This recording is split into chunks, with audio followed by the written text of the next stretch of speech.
Hello everyone, it's Leon here from Games Radar, and I'm joined by Dom from Official PlayStation Magazine. Hello, hello.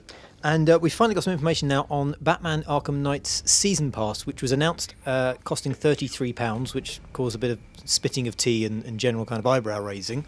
But we now know what's in it. And I'm still not convinced. You've got to really, really like Batman, I think, to feel like this is worth £33, because I think the last 3 bits of it are a bit meh.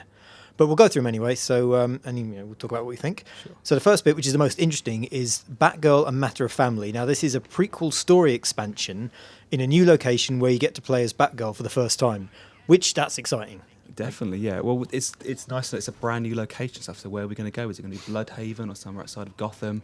First time Batgirl's been playable in the series. We've had her in Injustice and other games and things like that, but never in the Arkhamverse. And also it's going to be a prequel, so is it going to be Barbara Gordon, who we know as Oracle in the current series? It's kind of throwing up how is Arkham going to kind of link up all of its storylines we know from different Batman universes. It does say, you saying about prequel, I mean, it does sound like they're kind of building the content around the main game itself. So the other 2 bits I'm really interested in are the Season of Infamy and Gotham City Stories. Now, the Season of Infamy is where you play as Batman in a series of new story missions. So a lot of legendary supervillains, they haven't named who yet, will appear, and they get their own story arcs, missions, and new sort of gameplay features.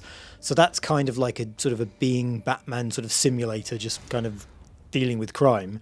And then Gotham City Stories is playing as it says Batman's key allies, so we're assuming here it's going to be Nightwing and Robin, and they're talking about extending their storylines both from before and after the events of Batman Arkham Knight, so fleshing out like sort of the events of the game, not just the core bits of the game. Yeah.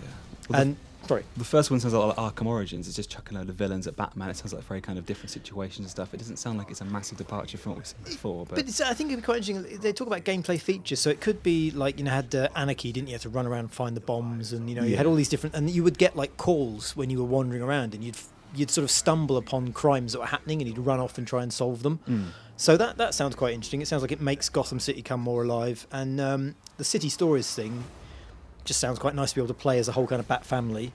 That, for me, that's the bit that's worth the money. I'm not sure if it's worth £33. But the rest of it, so then you've got legendary Batmobiles and theme tracks. So Riddler missions involve racing around tracks this time for some reason. And now you can buy basically lots of legendary Batmobiles. I'm guessing the TV show one, the Tim Burton one, that sort of thing. Yeah.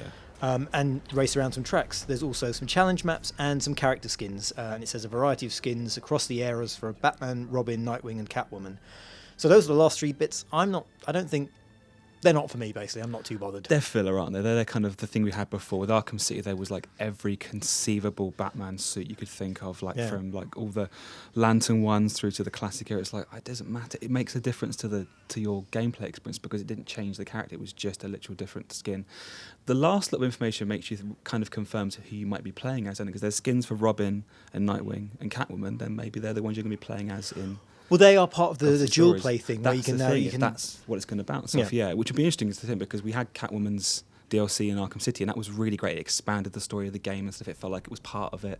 So hopefully those Gotham City stories will give us a chance to kind of flesh out this final Rocksteady chapter in the series. And actually, talking very quickly, just to finish off, you're talking about Catwoman and being able to play as her. Obviously, she had her own moveset and her own sort of unique skills. And I'm assuming they're going to bring something like that to Batgirl, because she obviously can't fight like Batman, who's an enormous rock. He's a tank of a man, isn't he? Yeah. She's obviously a lot more sort of lithe, a lot more slighter built. So I'm guessing she's going to be a bit more like Catwoman's sort of acrobatics, but with Batman's sort of punch to the face kind of thing. Maybe more stealth and stuff involved and stuff. That'd be great. Yeah. Well, we shall find out more when the DLC is released. But at least we now know what's in it, and it's up to you really to decide whether it's worth £33. That was a pretty sweet video, right? If you want to see more, go to Games Radar's YouTube page over here. Or if you want to read, maybe up your game a little bit, go to GamesRadar.com.